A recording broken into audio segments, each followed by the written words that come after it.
Meus amigos e minhas amigas, meu nome é Abacuque Wellington Sodré. Se você não me conhece, gostaria de me apresentar. Sou professor de Direito Constitucional, Direitos Humanos e de Teoria Geral do Direito no Damásio Educacional. Sou professor também da pós-graduação de Direito Constitucional do IBMEC Damásio. Dou aula na segunda fase da OAB de Direito Constitucional. Ministro aulas também nos cursos de extensão universitária de Advocacia Civil, de Direitos Humanos e coordeno, além de ministrar aulas no curso de Hermenêutica Jurídica e Argumentação Jurídica para advogados e concursos públicos. Aquilo que eu falei, então, essa é a expertise. Minha expertise é no direito constitucional, na teoria do direito, principalmente na análise do comportamento dos juízes e na argumentação jurídica. E tenho uma competência também acerca do processo civil. Então, aqui coloco-me à disposição para ajudá-los. Feita essa apresentação, gostaria de tratar então com você que me acompanha, seja pelo YouTube ou através do Facebook, do Twitter, do LinkedIn. Gostaria de falar com vocês sobre mais um mecanismo do controle concentrado de constitucionalidade. Lembrando que nós vivemos aqui no Brasil, o sistema jurídico prevê um sistema de controle misto de constitucionalidade. Um controle concreto feito por todos e quaisquer juízes. Todo juiz pode analisar ali como causa de pedir, nunca como pedido, sob pena de usurpação da competência do Supremo Tribunal Federal, como causa de pedir a constitucionalidade de determinado ato para reparação de uma lesão no caso concreto, com efeito para declarar ali a nulidade de determinado ato, condenar, constituir, desconstituir, inibir, então, ou ordenar. Então, todas as tutelas do processo civil podem servir ali como base para uma inconstitucionalidade incidental, ou seja, como fundamento para a constituição de um bem da vida. Por outro lado, nós temos o controle concentrado de constitucionalidade, o controle abstrato, que não é feito por qualquer juiz, é feito por dois órgãos. Então, no Brasil, nós temos dois órgãos que fazem a análise abstrata da constitucionalidade. O primeiro é o Supremo Tribunal Federal, artigo 102, inciso 1, a linha A, e o parágrafo 1º da Constituição Federal, ali no mesmo dispositivo do artigo 102, e os tribunais de justiça, cujo parâmetro é a Constituição do Estado, artigo 125, parágrafo 2º da Constituição, que diz respeito ali à representação de inconstitucionalidade, chamada de estadual na prática. Pois bem, então nós temos esse sistema, um sistema concentrado que tem a análise abstrata, não observa uma lesão concreta, mas uma potencial lesão e observa as normas jurídicas na sua globalidade. Então, dentro do sistema hierárquico da Constituição, então a Constituição é no degrau superior e as normas inferiores, leis nos degraus inferiores, os atos normativos secundários que inovam no ordenamento jurídico em um degrau ainda mais abaixo, e os contratos em sentenças no último degrau. Lembrando que a norma inferior sempre deve extrair o fundamento de validade da norma superior até chegar à Constituição. Quando uma norma não encontra o fundamento de validade na norma superior, ela não é válida, ela é uma norma ilegal, se o parâmetro da norma superior for a lei. Se a lei se ele for legal e a lei não encontrar fundamento na Constituição, o ato é inconstitucional.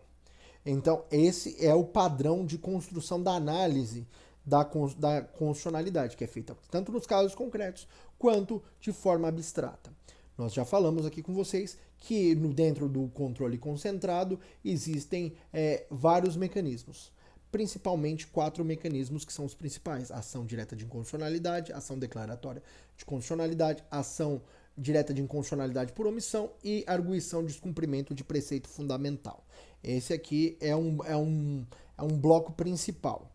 E hoje nós vamos falar da arguição de descumprimento de preceito fundamental. Mas antes, rapidamente, gostaria de repisar com vocês ali o cabimento da ADI e da ADC, que já foi objeto dos nossos vídeos anteriores. Então, a ADI, cabe a ADI, a ação direta de inconstitucionalidade, a impugnação da inconstitucionalidade de leis e atos normativos federais e estaduais, leis federais, atos normativos federais e estaduais primários, ou seja, aqueles que inovam na ordem jurídica, um decreto autônomo, uma uma emenda à Constituição do Estado, uma emenda à Constituição Federal, são atos normativos primários.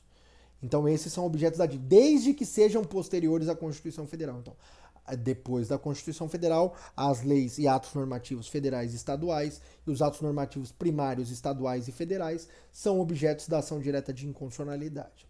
A ação declaratória de constitucionalidade tem por objeto as leis e atos normativos federais primários, cuja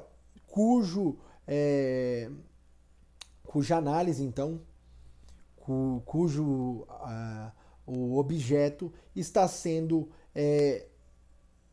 preterido ou mesmo inaplicado em decorrência de controvérsias judiciais. Então, a aplicação daquela lei ou ato normativo federal primário posterior à Constituição são objetos de controvérsias judiciais. E normalmente a União entra, ou aquele que se beneficia da lei dentro dos legitimados do artigo 103 da Constituição Federal, ingressa pedindo que o Supremo declare a constitucionalidade daquelas leis e atos normativos federais. E hoje nós vamos falar da arguição de descumprimento de preceito fundamental, que é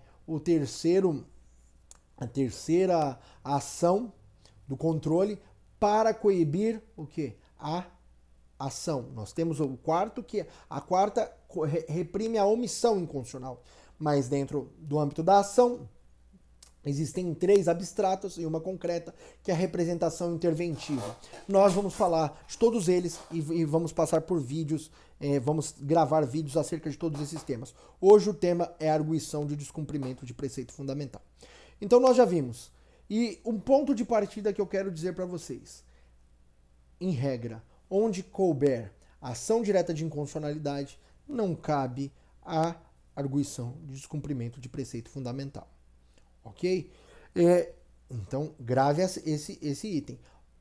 Dos instrumentos impugnáveis por ação direta de inconstitucionalidade, não são possíveis, não é possível a impugnação desses instrumentos por meio da arguição de descumprimento de preceito fundamental. Guardou essa informação? Agora vamos para frente. A arguição de descumprimento de preceito fundamental, ela está prevista no artigo 102, parágrafo 1º da Constituição Federal. Então, parágrafo 1º do artigo 102 da Constituição Federal.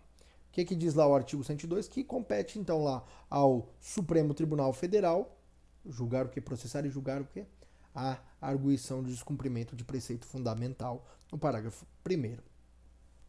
E essa previsão constitucional tem a sua disciplina realizada por meio de lei federal. Então, no âmbito infraconstitucional, a sua disciplina é feita pela Lei Federal 9882 de 99. Então, Lei 9882 de 99, que eu recomendo a leitura. Se você quer ler essa lei e também entender a jurisprudência do STF a esse respeito, basta você ir na legislação anotada do STF e ler a Lei 9882 de 99, comentada ou anotada conforme a jurisprudência do STF. Recomendo sempre esse recurso aos estudantes para concurso público, aos estudantes da segunda fase da OAB e também você que advoga ou presta concursos, eu sempre recomendo a leitura da legislação anotada do STF, pois ela permite ali uma melhor análise, inclusive atual, da interpretação do STF acerca dessa lei. Então, a arguição de descumprimento de preceito fundamental é uma ação de rito especial, então é uma ação do controle concentrado, que visa análise abstrata e não concreta, então uma análise teórica, ou seja, a análise interpretativa acerca da compatibilidade de determinados atos normativos em face da Constituição. Então, a arguição de descumprimento de preceito fundamental é uma ação de rito especial, regida pela Lei 9882 de 99. Vamos lá. Qual é o seu objeto? O artigo 1º da Lei 9882 diz que a DPF é cabível para sanar violação a preceito fundamental. Então, ela serve para sanar violação de preceito fundamental. E o que é preceito fundamental? A doutrina traz uma série de conceitos. Aqui, como você pode interpretar? como o STF tem dado a interpretação acerca deste conceito de preceito fundamental? São os direitos e garantias fundamentais subjetivos do cidadão, ou seja, todos aqueles direitos que podem ser judicializados, em que o cidadão pode pedir a sua garantia por meio de exercício de uma ação judicial, são direitos fundamentais subjetivos. Então, esses são preceitos fundamentais. Todas as vezes que um preceito fundamental for violado, é possível, então, o cabimento da ADPF. Essa era a previsão feita pelo legislador federal da Lei 9882. Porém, veio o Supremo e disse, opa, aqui vai ter uma confusão terrível, porque já existem uma série de instrumentos no controle difuso e no controle concentrado. Eu já tenho aqui a ADI, que disciplina as leis posteriores à Constituição Federal, leis federais e estaduais, e os atos normativos primários federais e estaduais posteriores à Constituição Federal.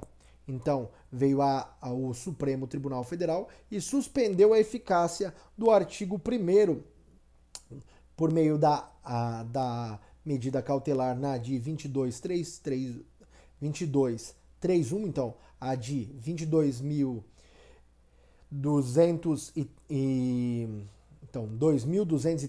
a ADI 2231, então, a ADI 2231 do STF suspendeu ali a vigência plena do artigo 1º da Lei 9882 de 99.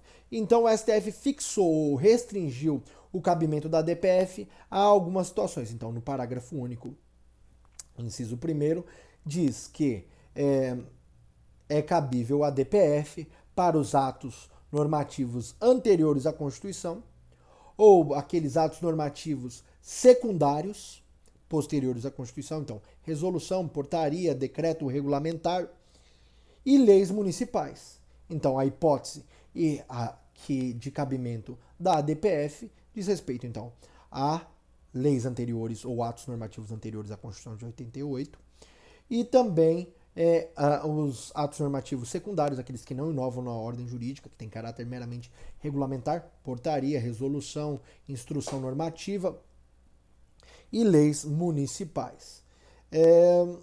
Então, dessa forma, a ação específica, ação de rito especial, a arguição de descumprimento de preceito fundamental, tem como objeto de impugnação leis e atos normativos anteriores à Constituição, cujo juízo é de compatibilidade, então não se diz que uma norma é constitucional ou inconstitucional, norma anterior à Constituição, mas se ela foi recepcionada ou não. Lembrando que a alteração da Constituição não necessariamente implica na revogação total da legislação infraconstitucional, mas é verificada a compatibilidade material. O que isso significa? Que se a Constituição de 1988 prevê lá que o direito civil é disciplinado por lei, ou o direito penal é disciplinado por lei federal, e o Código Civil e o Código Penal, por exemplo, o Código Penal, ele era um decreto-lei, na época da sua elaboração, era admitido aquela forma legislativa. Dessa forma, se no aspecto formal ele não é compatível com a Constituição, mas materialmente ele se adequa à Constituição, então ele é recepcionado.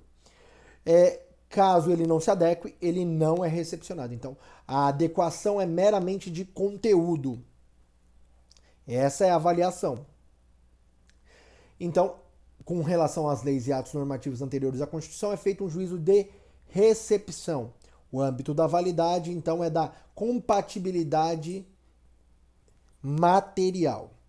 E no âmbito dos atos posteriores é se esses atos são propriamente compatíveis com a Constituição do âmbito estrito da validade, ou seja, se o ato normativo extrai o fundamento de validade da norma superior. Lembrando da teoria de Kelsen, a teoria dos degraus. Então, Kelsen jamais representou o sistema jurídico por meio de pirâmide. Quem falou isso foi Bobbio. Então, Bobbio representou ali na teoria do ordenamento jurídico o sistema jurídico com base numa pirâmide. Kelsen fez a teoria escalonada, então a teoria dos degraus. A norma superior estabelece o fundamento de validade da norma inferior, ou seja, a norma inferior extrai o fundamento de validade da norma superior. Se com ela não encontra o fundamento de validade, não é válido. A mesma coisa, então, se um ato normativo secundário não encontra fundamento na lei, ele é ilegal. Se ele não se apesar de encontrar o fundamento na lei, ele não encontra fundamento e a lei que o fundamenta não encontra fundamento de validade na Constituição, ela é inconstitucional. Então, desse sentido, o controle da DPF é anterior para atos anteriores à Constituição e atos normativos secundários posteriores à Constituição e leis municipais. Então, aqui fica evidenciado um dos pressupostos lógicos processuais da DPF. Qual o pressuposto lógico processual? O princípio da subsidiariedade. Se a DPF só cabe de atos normativos anteriores à Constituição ou atos posteriores, desde que lei municipal ou ato normativo federal e estadual secundário, portarias, decretos, instruções normativas, aqueles atos que não inovam no ordenamento jurídico, então ali o Supremo na ADI 2231, então ADI 2231, o STF aplicou de forma adequada o princípio da subsidiariedade. O que é o princípio da subsidiariedade? Significa que só cabe a DPF quando não houver outro meio capaz de sanar o vício ou impugnar, no caso, o preceito fundamental por outro mecanismo do controle concentrado. Então, dentro do controle concentrado, rapidamente, o que significa a subsidiariedade? Onde cabe a DI, não cabe a DPF. Aqui é simples para você. Onde couber a DI, não cabe a DPF, ou seja, de lei ou ato normativo primário, federal e estadual, leis estaduais e federais e atos normativos primários, federais e estaduais, não cabe a DPF, só cabe a DI. E então a ADI ela tem um caráter residual. A sua análise, o seu poder de impugnação é residual ou subsidiário, ou seja, onde não couber a DI, cabe a DPF. Então, daí o Supremo ter restringido esse caráter residual a leis anteriores à Constituição e também atos normativos secundários e leis municipais.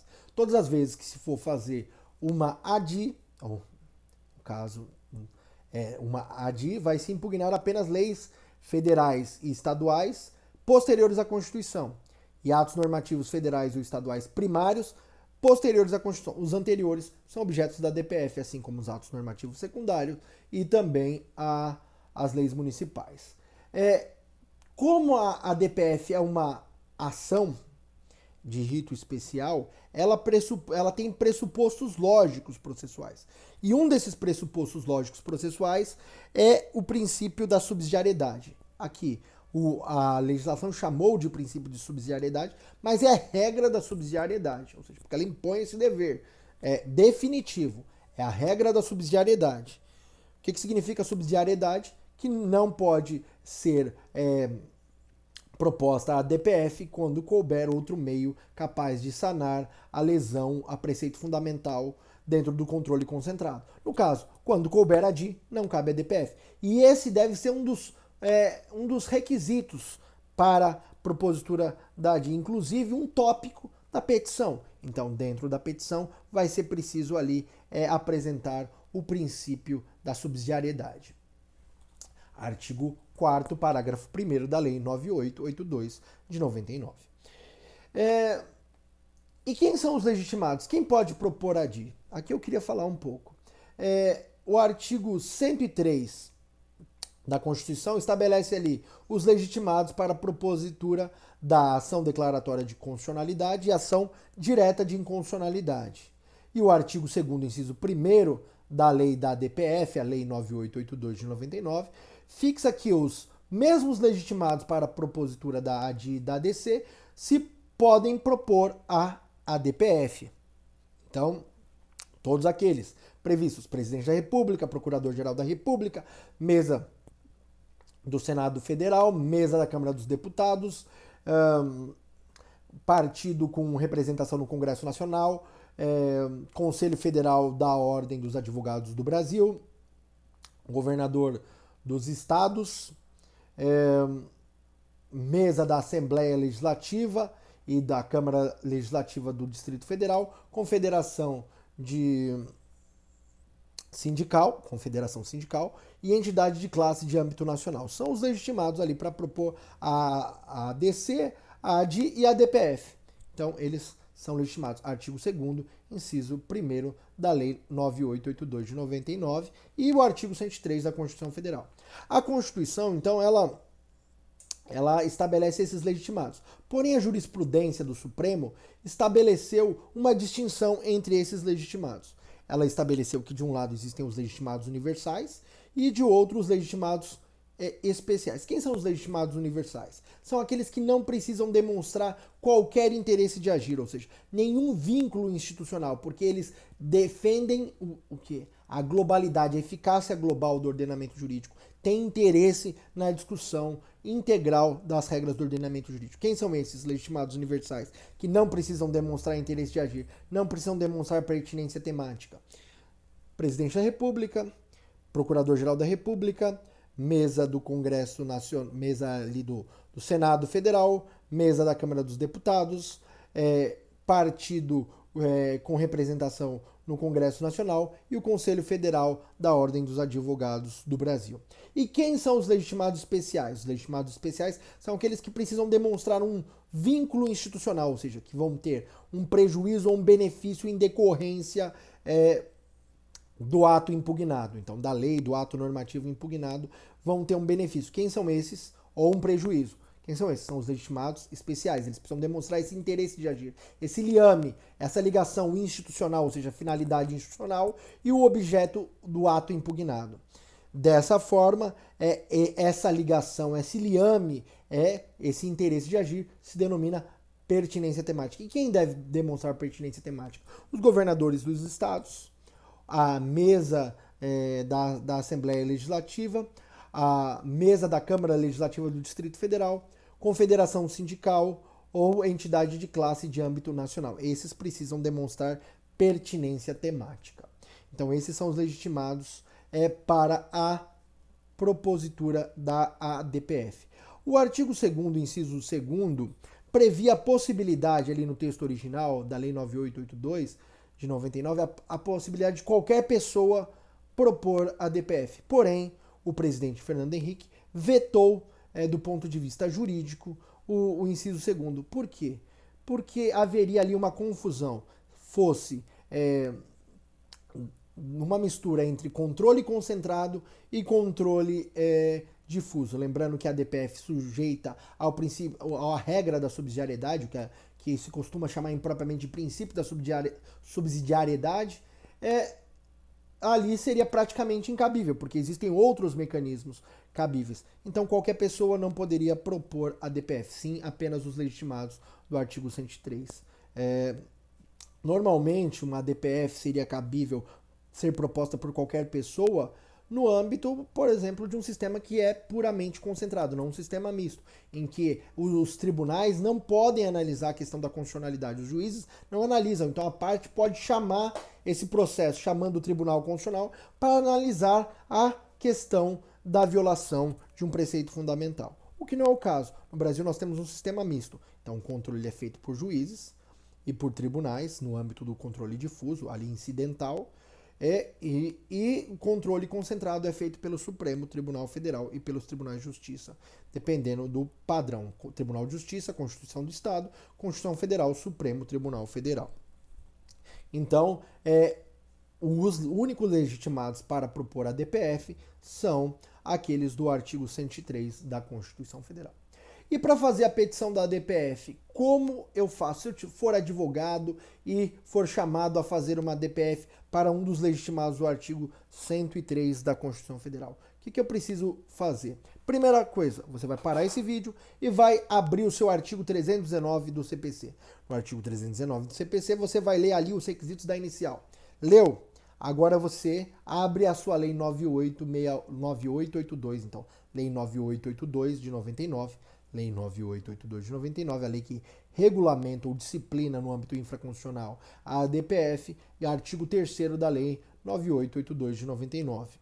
Ali diz os requisitos da inicial. Então, você vai direcioná-la para o Supremo Tribunal Federal, que é o órgão competente do Poder Judiciário para analisar a DPF. Então, excelentíssimo senhor doutor ministro-presidente do Egrégio Supremo Tribunal Federal, ou do Excelso, como você quiser adjetivar da melhor forma, vai fazer a qualificação da parte, se for pessoa física, lá nos termos do artigo 319, RG, CPF, endereço, estado civil, profissão e o domicílio, residência e domicílio da pessoa natural, e vai colocar ali também o e-mail. E se for pessoa jurídica, o nome ou razão social, o CNPJ, a inscrição então no CNPJ, a sede, então o local da sede, o endereço da sede, e depois você vai qualificar também o escritório que representa ali o autor, então o escritório com sede no endereço próprio, né?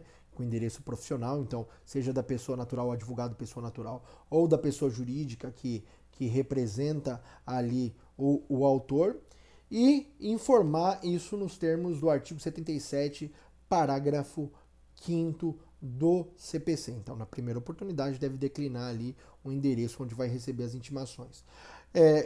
Usar o verbo propor, porque se trata de uma inicial. A DPF, então, a arguição de descumprimento de preceito fundamental, em face do quê? Do ato normativo. Então, o ato normativo, o processo é objetivo, eu não tenho relação intersubjetiva. Então, o ato normativo, seja uma lei, ou ato normativo anterior à Constituição, um ato normativo secundário posterior à Constituição, ou uma lei municipal. E aí você vai indicar quem foram os responsáveis pela elaboração. Se foi um decreto-lei, era apenas o presidente da República.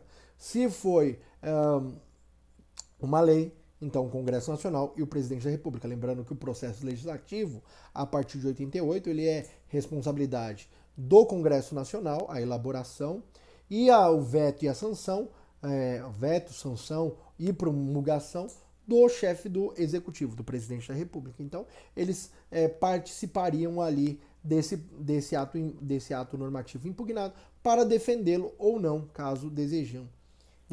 Então, alegar sua constitucionalidade. Depois disso, você vai tratar da indicação do preceito fundamental violado. O que é essa indicação do preceito fundamental violado?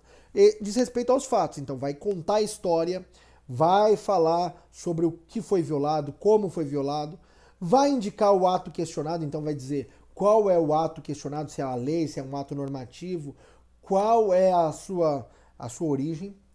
Vai fazer um tópico sobre a subsidiariedade, ou seja, que não cabe, que não é cabível nenhum outro meio do controle concentrado, ou seja, que não é cabível adir, e fazer prova da violação, então, da existência do ato, juntar a cópia do ato, e caso se trate também de controvérsia judicial relevante, apresentar essa questão aí da interpretação diversa, que esse próprio ato aí pode estar causando interpretações diversas nos tribunais. Pois bem, dito isso, nós temos que falar de um tópico especial. Qual é o tópico especial? Da tutela provisória. Então, como todas as ações de rito especial, aqui, diferentemente da Lei 9882 de 99, que regulou a ação direta de inconstitucionalidade por ação e por omissão e a ação declaratória, e chamou impropriamente de medida cautelar, o legislador, na Lei 9882 de 99, trouxe com precisão conceitual o conceito da liminar. Então, quando houver necessidade de tutela provisória, tratar-se-á da liminar, prevista no artigo 5º, parágrafo 1º da Lei 9882 de 99. Quais requisitos? Fumus boniuris, ou probabilidade do direito, periculo in mora, ou perigo de dano irreparável, de difícil reparação, ou o resultado útil do processo, que vai consistir na suspensão do ato impugnado e na suspensão dos processos e decisões judiciais que envolvam a aplicação daquele ato impugnado. Então, no caso de pedido de tutela provisória, então no caso da tutela provisória, essa será considerada a liminar. E por fim, o pedido, né? O pedido para que seja declarado recepcionado ou não, ou ainda que o Supremo dê interpretação conforme a Constituição, ou declare inconstitucional de forma a inconstitucionalidade parcial, sem redução de texto, alterando ali o sentido, ou expressando propriamente uma mutação no próprio texto da Constituição. Então, aí precisa verificar qual é o efeito da decisão. Com relação aos atos anteriores à Constituição, então vai se aferir se a norma impugnada é ou não compatível com a Constituição de 88. E caso ela não seja compatível, ela não será recepcionada. Então será julgada procedente o pedido da DPF para o fim de que seja declarada a não recepção da norma anterior à Constituição. Ou, com Grano Salles, ela é recepcionada em termos, ou seja, desde que é adotada uma interpretação conforme. O que é interpretação conforme? É quando a norma é polissêmica, ou seja, tem vários sentidos, e apenas um deles é constitucional.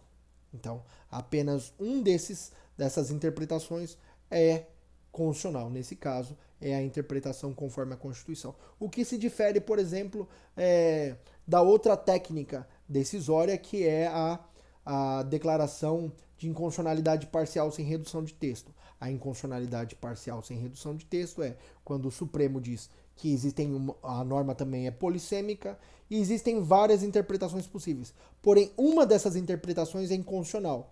A interpretação que é inconstitucional, ela está excluída do ordenamento jurídico. Então, nessa forma, é a interpretação, é a declaração de inconstitucionalidade parcial sem redução de texto. Então, a exclusão de uma interpretação. Em oposição à interpretação conforme, que diz que apenas uma interpretação é constitucional. Superado esse ponto, vamos avançar então. E caso a norma seja posterior à Constituição, ou seja, um ato normativo secundário ou ainda uma lei municipal, será declarada a inconstitucionalidade do ato, caso ele ofenda de fato os preceitos fundamentais, ou seja, direitos e garantias fundamentais do cidadão ou do direito brasileiro. Pois bem, então quando o juiz, o processo se inicia com a distribuição, é nomeado um relator e esse relator ele recebe e analisa o pedido da tutela provisória. O primeiro passo é a análise da tutela provisória. Então, o STF vai analisar a tutela provisória, a liminar. O ministro pode conceder a liminar ou ele pode indeferir. Se ele concede a liminar, ele concede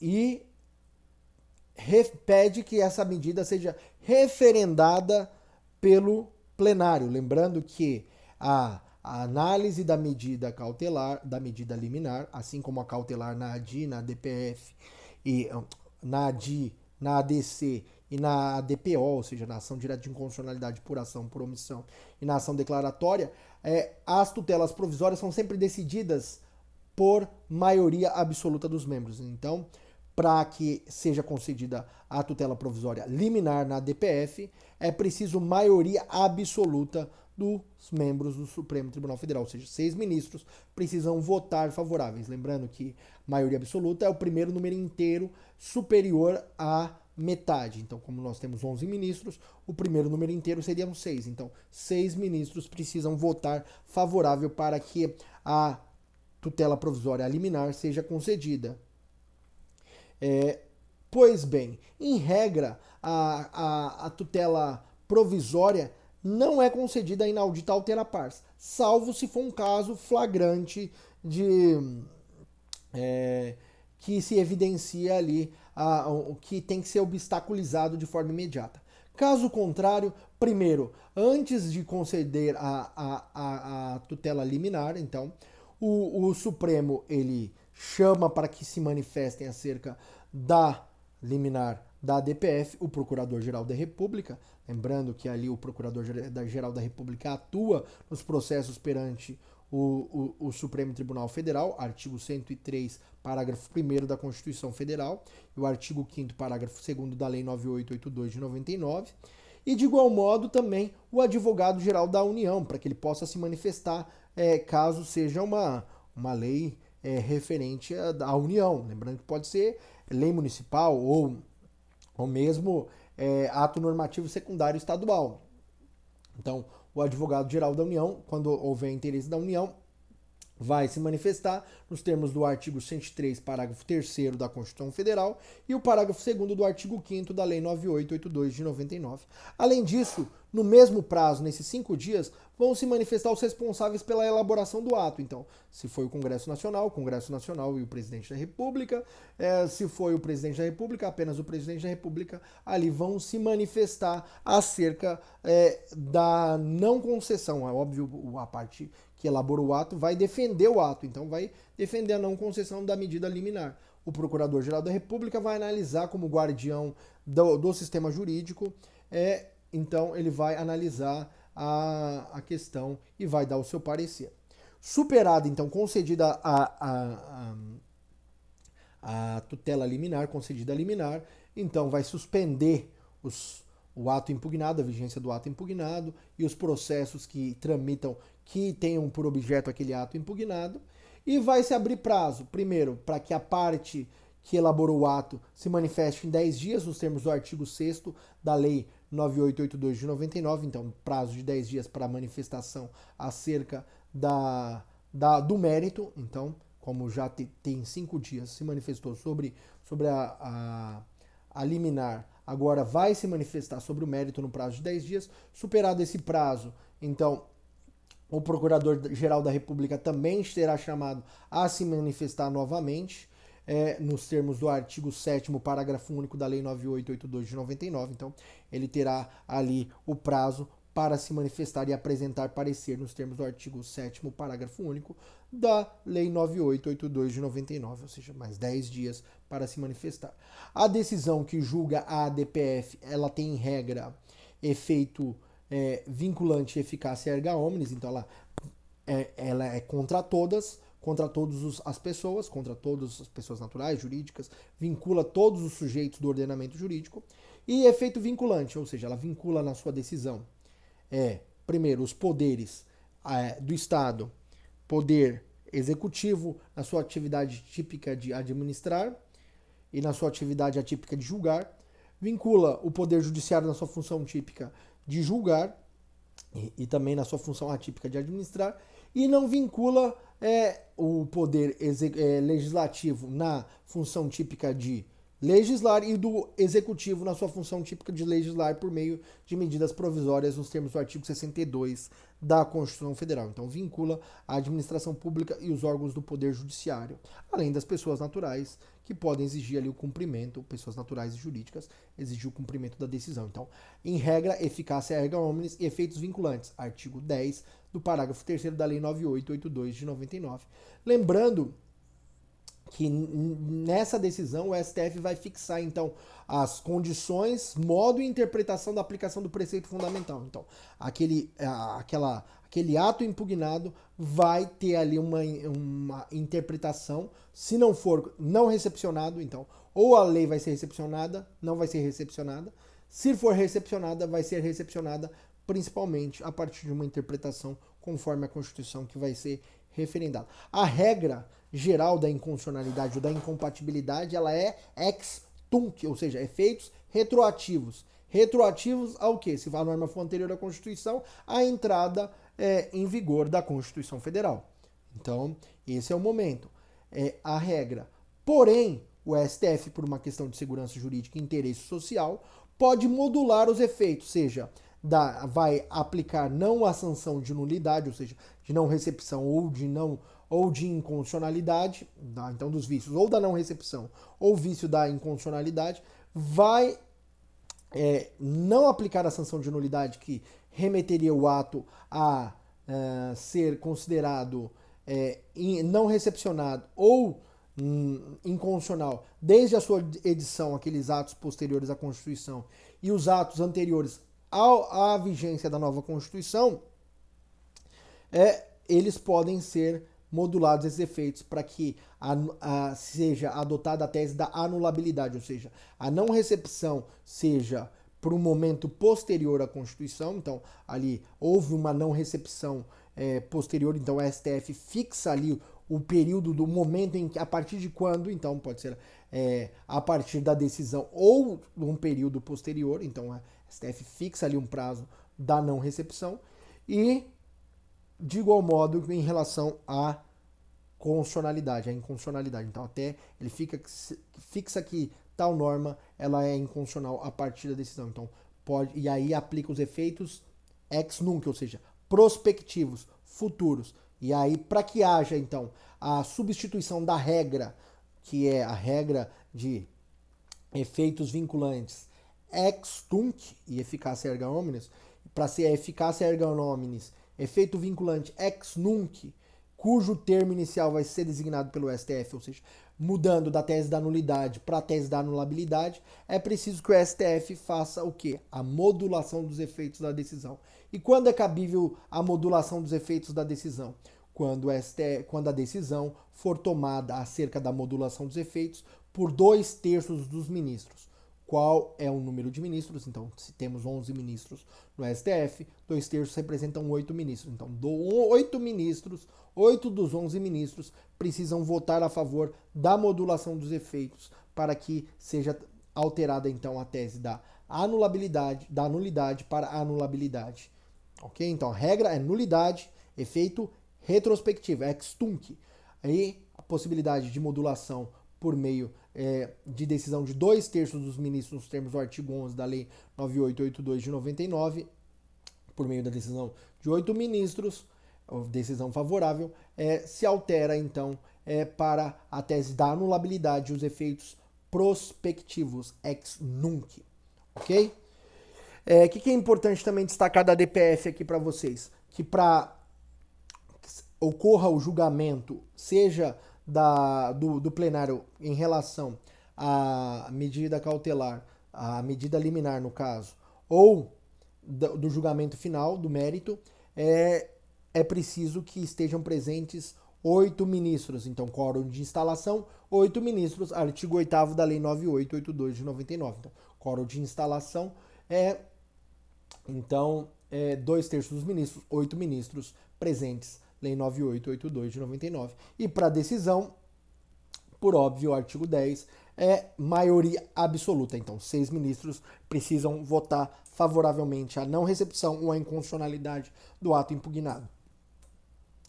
Por fim, então, se essa decisão for descumprida, qual que é a medida cabível? Ali a própria Lei 9882 de 99 diz que seria cabível reclamação constitucional. Então, cabe reclamação constitucional para preservação das autoridades, para a preservação da competência do Supremo Tribunal Federal ou da autoridade de suas decisões. Então, cabe reclamação constitucional para preservação das competências do Supremo Tribunal Federal e para a preservação das autoridades de sua decisão. No caso aqui, como a decisão que põe fim à DPF tem efeitos vinculantes e eficácia erga omnes, o seu descumprimento implica em descumprimento da autoridade das decisões do STF, sendo cabível reclamação nos termos do artigo 13 da Lei 9882 de 99. Então, artigo 13 da Lei 9882 de 99.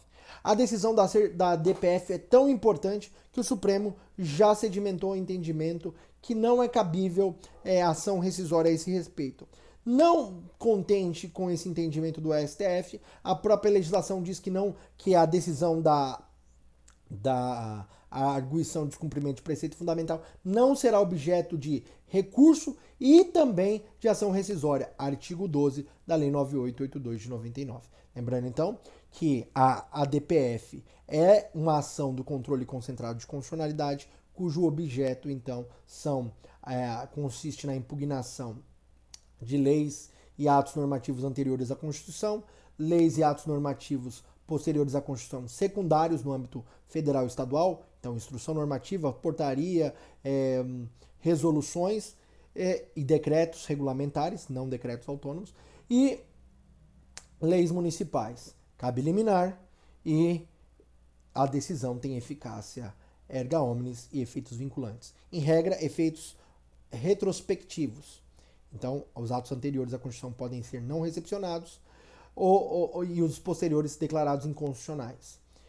Caso o STF queira fazer a alteração dessa posição, é possível a modulação dos efeitos saindo da tese da nulidade para a tese da anulabilidade.